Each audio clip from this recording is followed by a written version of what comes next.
When a hick comes to a big city for the first time, he always feels out of place at first. Alfred felt as if he had been scalded with boiling water and then dipped into an ice hole.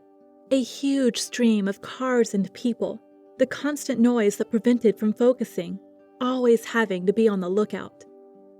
A young man was in a huge city for the first time. He did not know where to go, what to do, but his heart told him he did the right thing coming here. Alfred had no father. His mother had worked all her life on the farm, working herself to the bone. They lived poorly, even by country standards. The boy did not do well in school because, from an early age, he tried to earn extra money somewhere and had very little time left for study. When Alfred was in the graduating class, his mother began to fall ill. She was constantly coughing, and medicine did not help. It turned out that the woman suffered from a severe form of allergic asthma. Now, she was no longer able to work properly. Alfred helped his mother as best he could, but in his heart, he understood that he had to support the family himself. After graduating from school, the young man, like his mother, went to work for a local farmer. The farmer paid very little, and sometimes even kept his salary late. So, Alfred began to think about other ways to earn money. His classmates advised him to go to the city, to try his luck there. Alfred talked to his mother about it, and she blessed her son, saying that it was a good idea.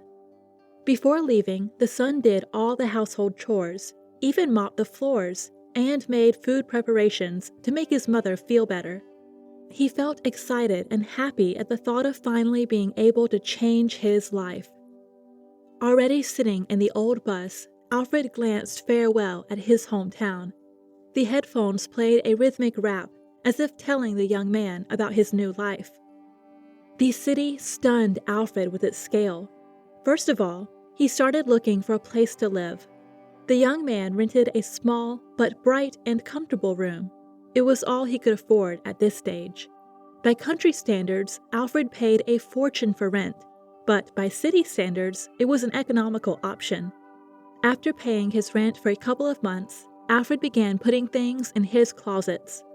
Then he cooked a simple supper and, after taking a shower, went to bed. Alfred wanted to get up early in the morning and go in search of work with a clear head. He did not get to sleep quickly. The young man was turning for a long time, thinking about his plans. He had been longing to find a good job, but was very nervous. After all, the city was a foreign place to him. Finally, Alfred tightly squeezed his eyes shut, imagining his dream job, and soon fell into a sound sleep. In the morning, he had to face a harsh reality.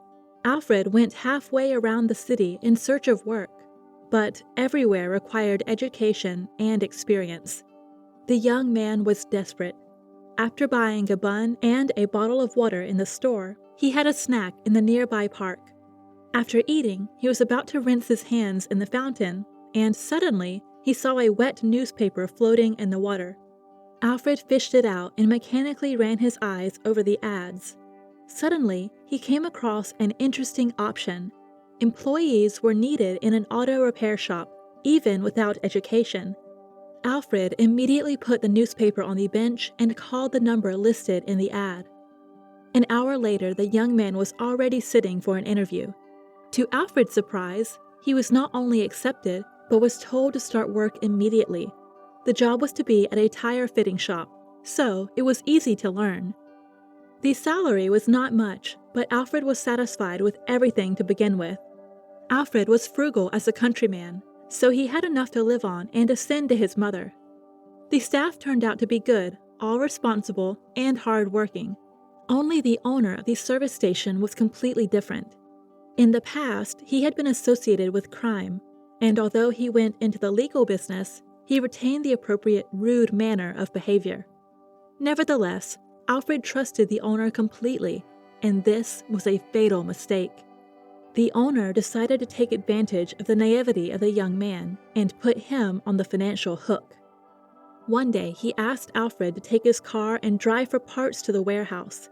On the way, the man was involved in a well-organized, fake accident, set up by the service owner's buddies. The car was badly damaged, and the boss pinned Alfred with an insurmountable debt. For Alfred, a naive simpleton, everything was clear. He damaged someone else's car, he must compensate. The young man began to work off the debt in good faith, and suffering from remorse as well. Now he was paid just enough to keep him from starving to death. The rest went to pay the debt, even though Alfred worked all days long. Soon he began to run up rent arrears. The problem only grew, and the unhappy man didn't know what to do. He was like in slavery, and only his conscience wouldn't let him run away. Alfred usually took the subway to get to the repair shop. On that day, as usual, he got up early and went to work. In the overcrowded carriage, everyone jostled and looked at each other unpleasantly. Alfred noticed an old man hanging from the rail. It was obvious that it was hard for him to stand, but no one was going to give up his seat. Alfred called out to the man who was sitting in front of the elderly man, asking him to give up his seat to the pensioner. He refused with rudeness and defiantly stared out the window. But someone nearby came to his senses and gave way to the elderly man. They got out at the same station, and on their way out of the subway, the old man thanked Alfred and said that he was going to the cemetery to see his wife. Alfred felt so sad at these words. The old man himself could hardly walk, and Alfred was sure that by such trips he would soon find himself there before his time. And so, before this meeting, it was hard for the young man morally, but here it was as if his soul had been ripped out. Such hopelessness came over him. Alfred thought about it and decided at least to escort the elderly man to his place. Alfred could not leave him alone on the road, as he could barely move his legs. On the way, the elderly man began to tell about his past. It turned out that he used to work in the police. His wife was a teacher and a golden woman, but the couple was not lucky with their son. He took a wrong path. It happens in prosperous families sometimes. He got involved with crime and died in prison, where he was badly beaten. When his mother found out, she died of grief. That's how he was left all alone. And he started going to the cemetery to complain to his wife about his life. Alfred was so deeply touched that he did not notice how he also told Mr. Harris about his life and problems. The elderly man listened very carefully, then paused, and suddenly offered Alfred to move in with him, because together they would feel much better, and it would not be necessary to pay rent. Alfred was struck by the offer. He had only met Mr. Harris half an hour before, and he already wanted to give him a roof over his head. After thinking about it, Alfred agreed with relief. The next day, he packed his things and moved in with Mr. Harris. The elderly man gave him a separate room and refused to take any money for lodging. Alfred could not believe his happiness and immediately set to work to somehow thank the kind man. He repaired all the taps in the apartment, made shelves, cleaned. Mr. Harris was glad too. Now he had an assistant, and there always was someone to go to the store. After asking more about Alfred's problems with the owner of the car repair shop, Mr. Harris suspected something was wrong and decided to help. He turned to former colleagues who were his apprentices many years ago. After several unexpected visits from the police, the auto repair shop owner realized what was required from him. He turned out to be a reasonable man and did not want to play with fire. Alfred was paid back wages and even apologized. Alfred was beyond happy. That day, he thanked Mr. Harris from the bottom of his heart. But the elderly man was only happy to do a good deed to a good man. Mr. Harris lived another 2 years. Thanks to Alfred, all this time he spent in comfort and a warm, friendly environment. The young man became like a grandson to him.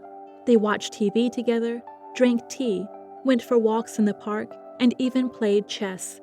It was the best time in Alfred's life because he grew up without a father, and the wise Mr. Harris was able to give him that lost feeling of fatherly love and support. When Mr. Harris died of a heart attack, it turned out that he had made a will, which bequeathed the apartment to Alfred. The young man did not expect such a turn of events, but he accepted Mr. Harris's decision with gratitude. After the funeral, Alfred began to tidy up the apartment and accidentally discovered a secret shelf in the wall of the bathroom. In the hiding place, there was a gun and a bag with a huge sum of money, no less than $200,000. Apparently, Mr. Harris's late son had hidden it for a rainy day, but it never came in handy. Alfred put Mr. Harris and his wife a good monument and constantly took care of the graves. Once the guy was on his feet, he thought about opening his own business. He already had experience of working in an auto repair shop, so Alfred, without thinking long, opened a tire shop and invited his hard-working colleagues there. Once he started earning good money, the man moved his mother to the city and soon met the woman of his dreams, who became his wife.